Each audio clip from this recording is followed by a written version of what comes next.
Welcome to this month's Cogitate's webinar. We're going to be covering the updates that we've done to Pro Fund Accounting. We're going to go and show you where we are with my work, and then we're going to take a quick little browse of the website movement that we've been doing to migrate over to the new data center, and showing the new website and things that we're going to do, and talk about that a little bit. All right, our next webinar is August 1st. Will be at 10 a.m. and most likely topics will be the MDOT at that point. But today's topics, we're not going to be covering anything on MDOT, other than we did put the webinar from the MDOT series up on our YouTube website, and we do have the quick video for the how to change the route code up there. Okay, so if we look at the updates that we've done throughout the time, we added a brand new retirement utility called Mission Square. We did a 941. I'm going to show the Mission Square just a minute. We fixed the checkbox for the 941.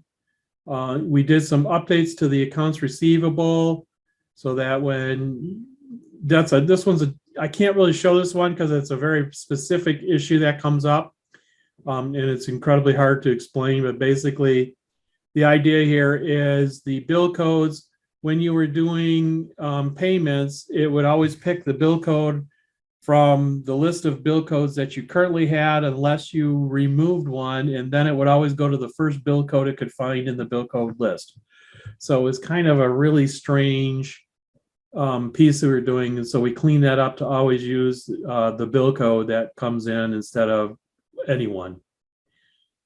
Some of the other things that we were doing in here was also about the account control. We had to make sure the bill code fit. If you were a multi-funded Pro Fund place where you had more than one fund, then the bill code was still always going to the 101 fund. So we made sure that the bill codes always sat inside the right fund number that you had. All right. So real quick, we did some Mission Square work. Part of that work was to add into the deduction types a little bit new logic. You'll see this new thing called retirement plan type. So here we have, again, this is just Chippewa's data partially. We've changed it around a lot. But if I go to MERS, the retirement type is MERS, and it shows all the MERS ones that you used to see. This used to always pop up, this MERS box. We don't anymore. You have to actually specify what retirement plan. If you did have something with MERS, it automatically set this all up for you, so you shouldn't need to be any changes. But if we went to what did I make the mission plan test database? There's something in here. It doesn't really matter. Okay, I'll just set one up. So whatever, this nationwide, we're going to turn this one into a Mission Square. So then if you have the Mission Square, you would get your Mission Square plans. If it's a loan, you would specify the loan. And then Mission Square has a variety of source types. So if this was mandatory after tax, contribution source, and simply save it. That's kind of the setup for Mission Square. So remember the D code, we just set it up that way.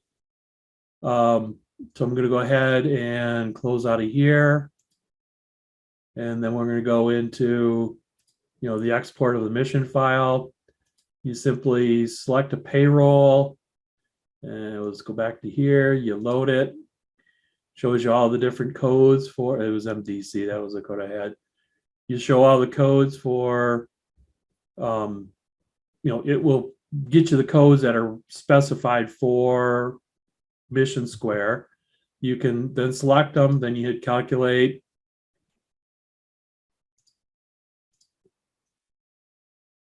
So we show that it's a contribution. These are all C's for contributions or L for loan. And then you just create the MERS update file, or the Mission Square update file, creates a file, you save it. And then it creates it. Really straightforward. All right, so the only real change that's kind of affecting everybody, of course, is in the setup deductions. You'll have that new flag in there that tells us which retirement plans you're using. And obviously that's going to allow us to have multiple as. All right, so we're going to go ahead and this is a supervisor, so we're going to log in. We've been doing quite a lot of work with one of the big changes that happened as we've discussed it with a couple of our preliminary people that are helping us, design it. They really want it to be completely separate from the existing software. So what this means is we will be able to support the old software for a little bit longer than just 6 months after this is released, because they are 100% completely separate now from each other. There's no real crossover, with the exception of a few little things. But that way, because of it, it's taking a little longer because we had to redo how this worked. But pretty much it's back to kind of where it was a little while ago. You see where we have, everything is pretty, well established at this point. So if we're going to go edit a time card, we basically can come in here. A couple of things that are new. These types here now come in correctly. So if this is a overtime, they'll specify overtime.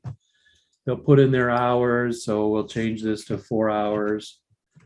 And then they choose, from the list. This list choosing we're working on this right now, actually.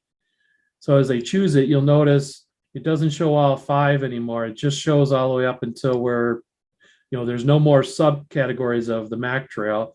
So they just put in those 2. They put in enter notes. Let's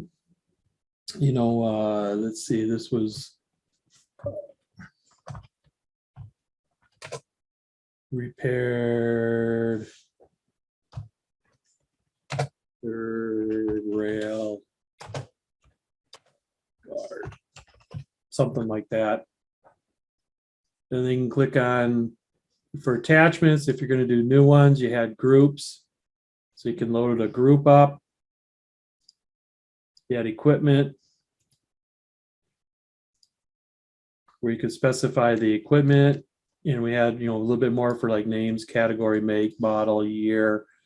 So that they can, get a little bit more information here. When it's on the cell phone, that's a little bit clipped a little bit, but they can now just type in the code. So I could type in 0625 if I know what it is. And then the equipment hours would be 9. Well, no, it'd be 4 because it's 4 for my thing. Click apply. And we have the 625 for axle dump. Okay, we'll go ahead and save it. All right, and you'll see the axle dump is indeed part of this overtime repair, the third rail of the guard.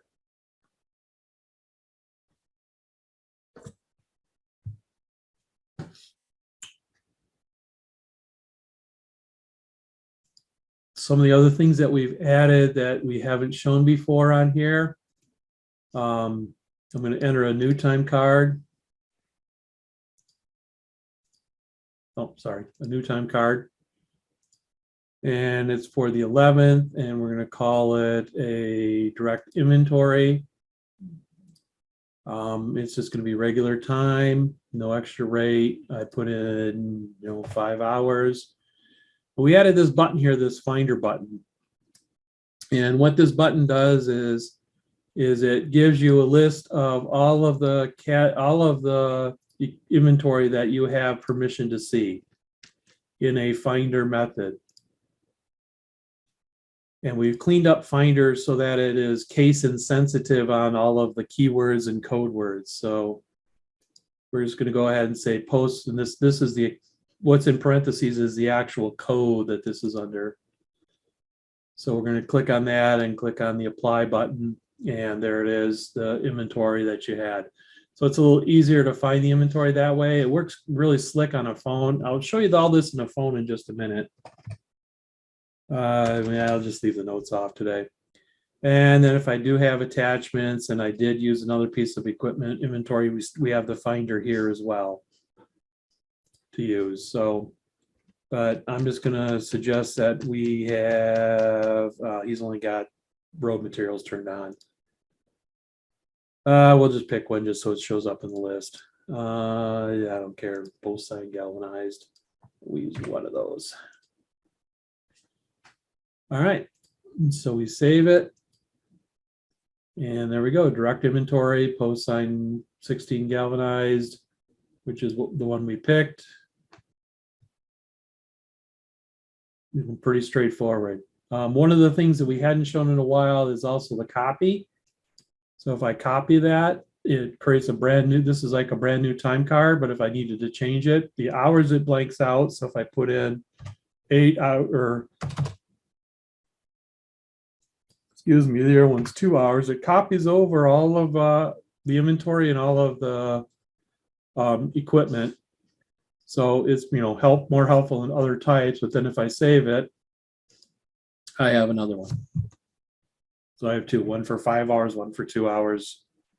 So you can copy any one of these at any time, and get yourself, make it so like if you put in your first one with 2 hours and you have a group and then you got to take one off the group and, you get it all straight. For the next 2 hours, you can copy that and put another one in just by changing the account. Now, hopefully I'm going to have some questions about this.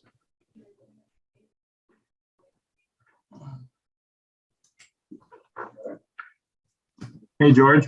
Yes. This is Brian. Hey, Brian. So we're not going to do that through the labor side of things now, like we do with the current one. You do your labor with the account, and then you attach the inventory you use to that labor document. This looks like now we're going to do it the other way, where the labor is going to go through the direct inventory. Right. If you are doing direct inventory, which is labor to an inventory code. So like when we're hauling ice sand. Yes. Okay. Because that increases the value of that inventory code. Right. So that needs to be posted.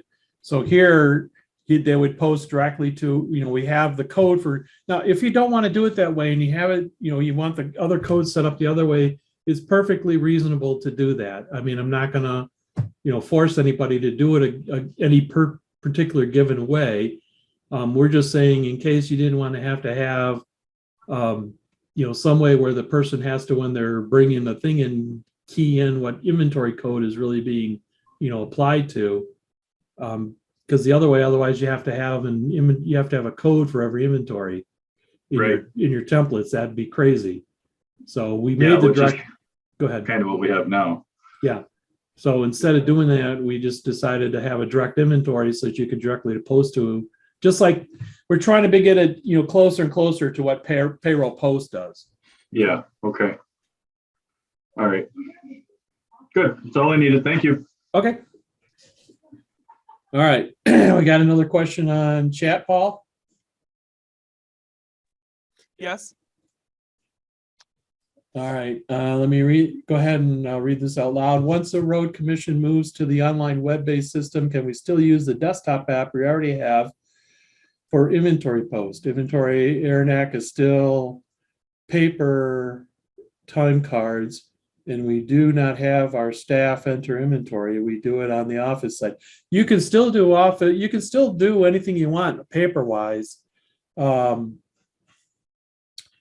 You won't, the desktop app doesn't go away. In fact, all this, if you think of this, all this really does is it is kind of like, in the end, what this will do is it ends up making the post just like you went into payroll post or you went into inventory post for those items that come off of the time card system. So it's basically just like you had done the post. In fact, when it's all said and done, you can actually go into the post that we generate from the time card system and modify the values there, just like you can now, assuming you haven't, calculated the payroll and the other rules that are involved in, making changes.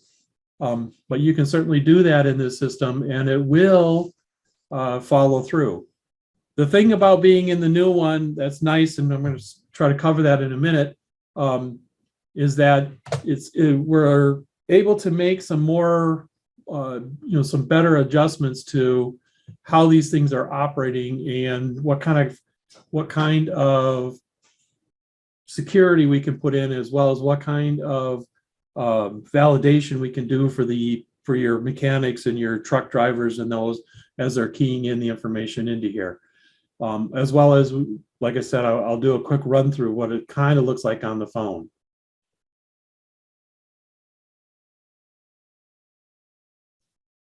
Yeah, the current system, I mean, it's not like you have to make any changes to it.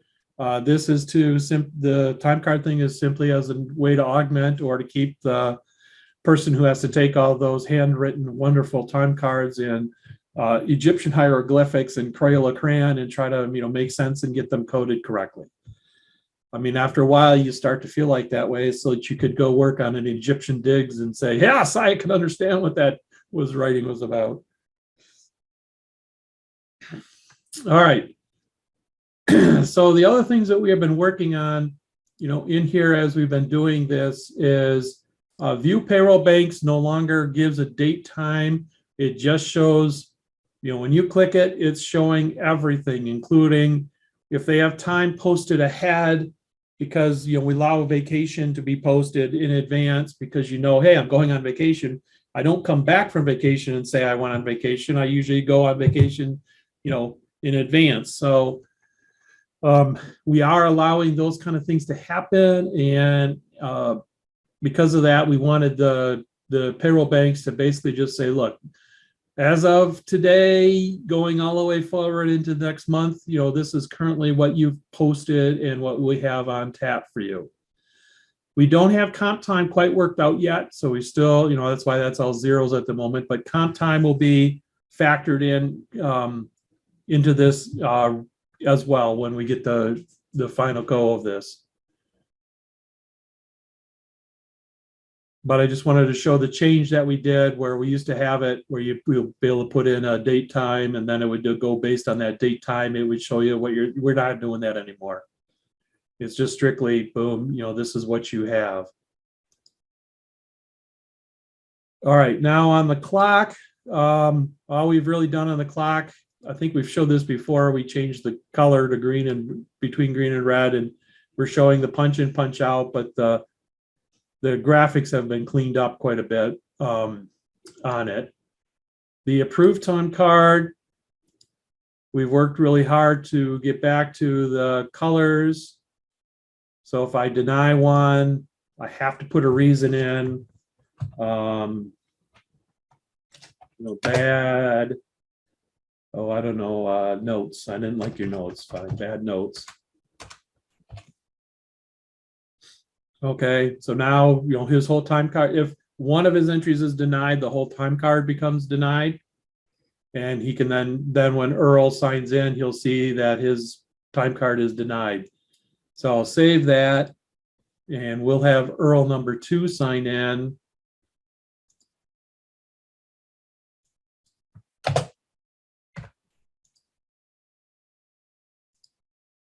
And he can indeed see that his time card has a reject of 8 hours of his time card.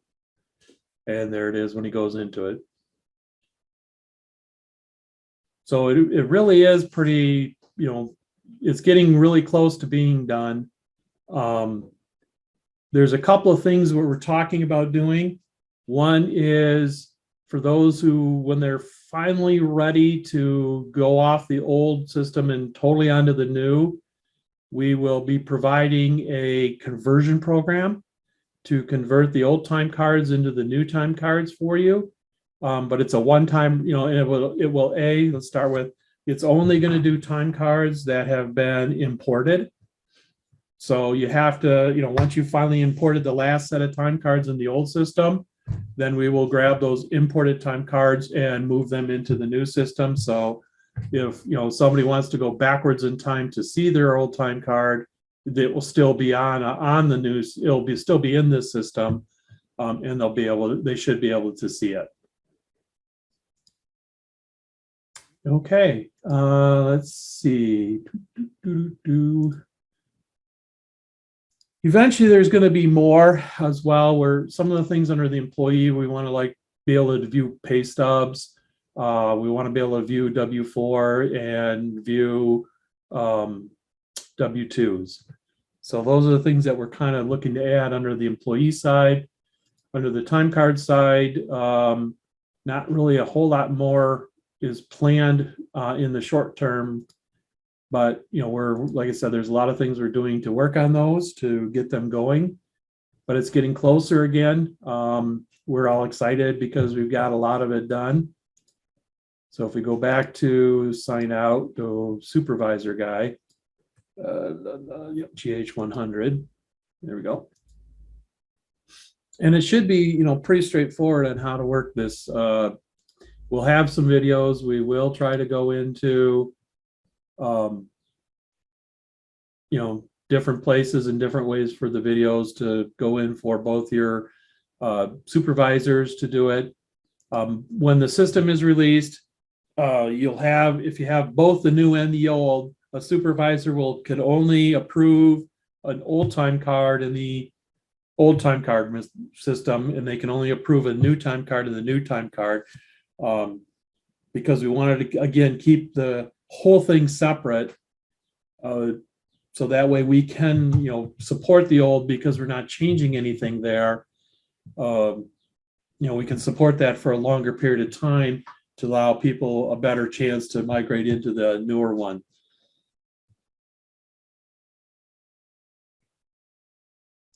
All right, I think that is all I have on that topic. Okay, so what we've done in the data center, we're moving into a more managed system. This is our updated Cogitate website that we've got. A lot of things have happened over the last little bit. We've moved over the knowledge base. So a lot of it's similar. It looks the same, but if you sit down and do them side by side, this is totally different software that manages and runs these things.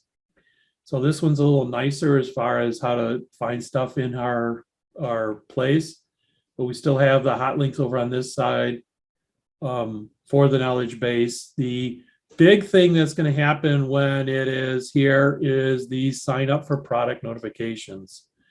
This is a new page that people will need to do. We will not be bringing over the old emails for everything. So we've asking everybody to follow through this, because the new thing that maintains the emails, as well as whether you want to unsubscribe and everything, it's a completely new set of software behind the scenes for it.